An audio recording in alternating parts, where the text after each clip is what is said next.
The bridge of the Sovereign fell silent as Captain Marcus Webb collapsed against the wall, his hand pressed to the jagged wound in his side. Green blood from the Keltheron assassin mixed with his own crimson, painting abstract patterns on the pristine white floor. Ambassador Lyria stood over him, her crystalline form shimmering with barely contained fury.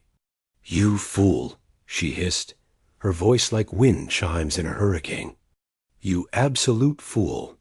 Marcus coughed, tasting copper. "Nice to see you too." The ambassador's hand moved faster than thought itself.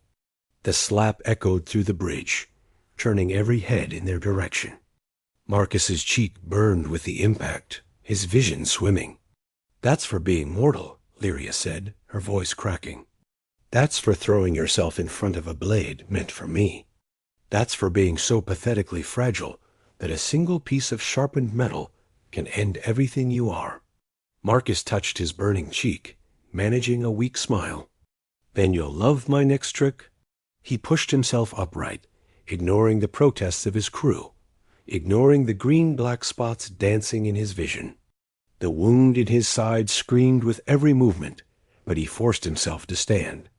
The Keltheron assassin's body lay crumpled near the navigation console, but Marcus knew there would be others. There were always others. "Captain, you need medical attention," Lieutenant Davis said, reaching for him. Marcus waved her off. "In a minute. Right now, we have bigger problems." The view screen flickered to life, showing the Keltheron dreadnought that had been shadowing them for 3 days.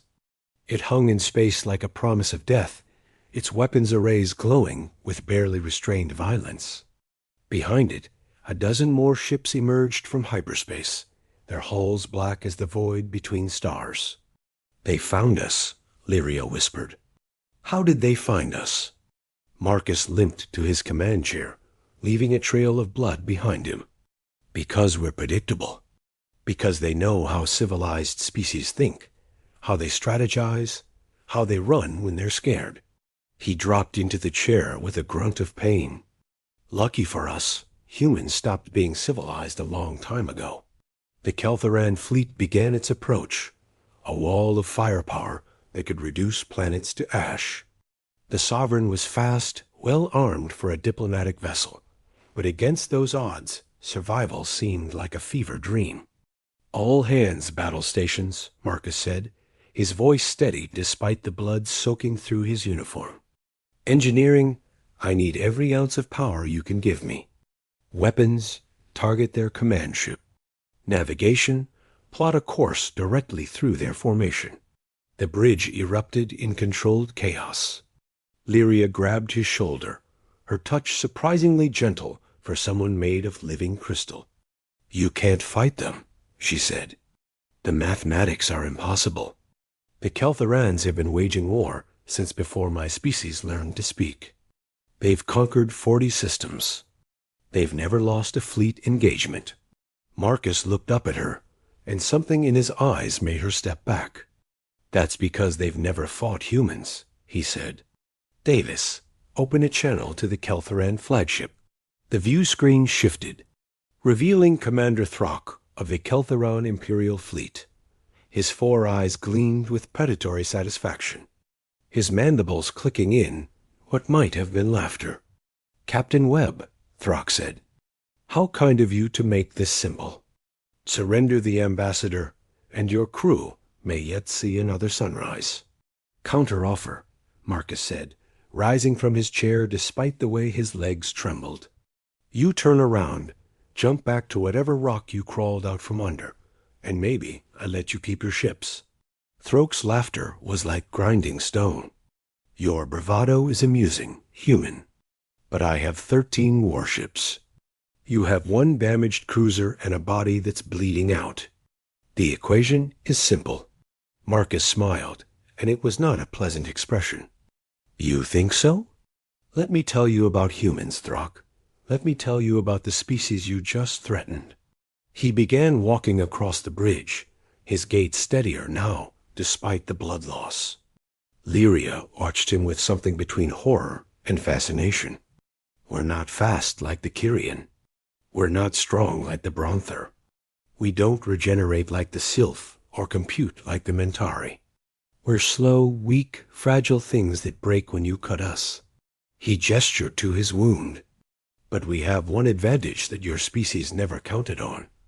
And what is that? Throck asked, amused. We're too stupid to know when we're beaten. And too mean to care. Marcus nodded to Davis. The lieutenant's fingers flew across her console. You see, while you were gloating about your fleet, my crew was doing what humans do best. We were cheating. The view screen split, showing the Keltheran formation from multiple angles. 3 minutes ago, we launched every probe, every satellite, every piece of hardware we could fit a reactor and a warhead into. They're drifting between your ships right now, looking like debris. Throke's expression shifted. You're bluffing. Am I? Marcus asked. Here's the thing about humans, Commander. We spent 10,000 years finding new and interesting ways to kill each other. We turned murder into an art form. We built weapons that could end worlds, then built more weapons to counter those weapons. We fought wars that killed millions over pieces of land no bigger than this ship. We're really, really good at violence. The Keltheran ships began scanning, their sensors lighting up as they detected the hundreds of improvised weapons drifting through their formation. Those devices are too small to damage our armor, Throck said, but his voice had lost its certainty. Individually, sure, Marcus agreed. But I don't need to destroy your ships, Commander. I just need to blind them. Those probes are set to detonate simultaneously, releasing enough electromagnetic radiation to fry every sensor you have. And while you're flying blind, the Sovereign is going to punch through your formation at full burn. Your own ships won't be able to target us without risking friendly fire. Marcus leaned forward, his voice dropping to something cold and deadly. And then, while you're scrambling to restore your systems, 3 human battle groups are going to drop out of hyperspace right on top of you. See, the ambassador isn't just any ambassador. She's the key to an alliance between humanity and the Crystal Collective.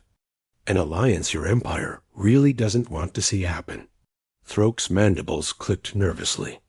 You would start a war over one individual? We'd start a war over a lunch order if we thought someone was being rude about it, Marcus said. But yes, Commander, we absolutely would.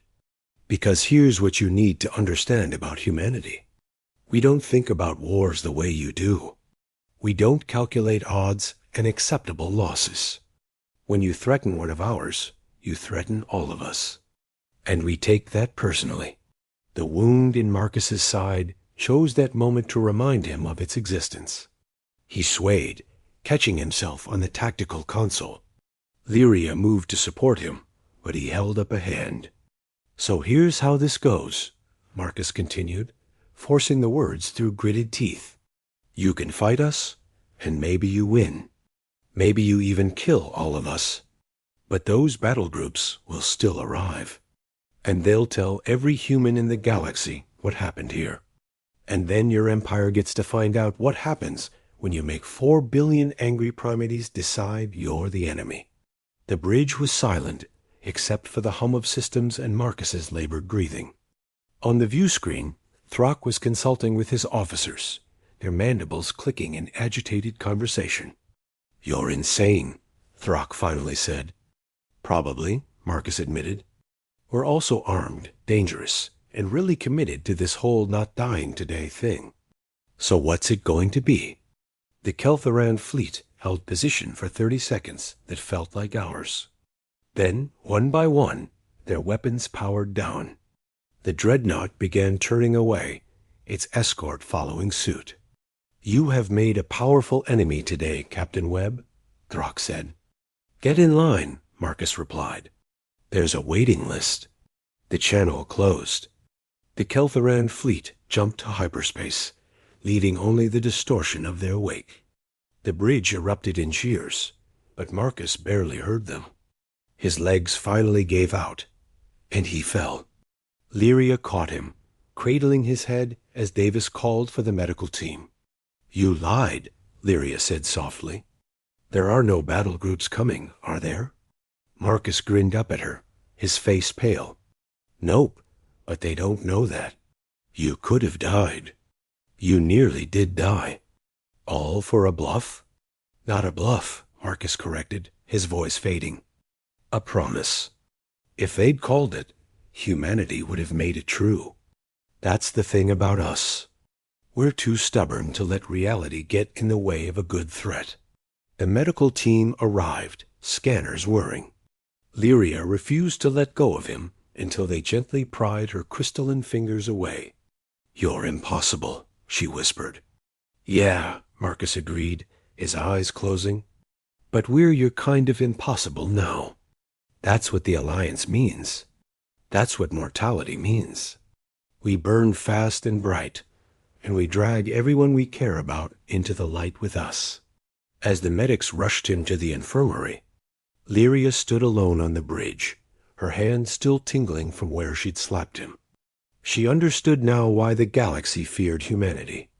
Not because they were strong or fast or particularly clever, but because they were willing to bet everything, even their fragile lives, on nothing more than audacity and spite.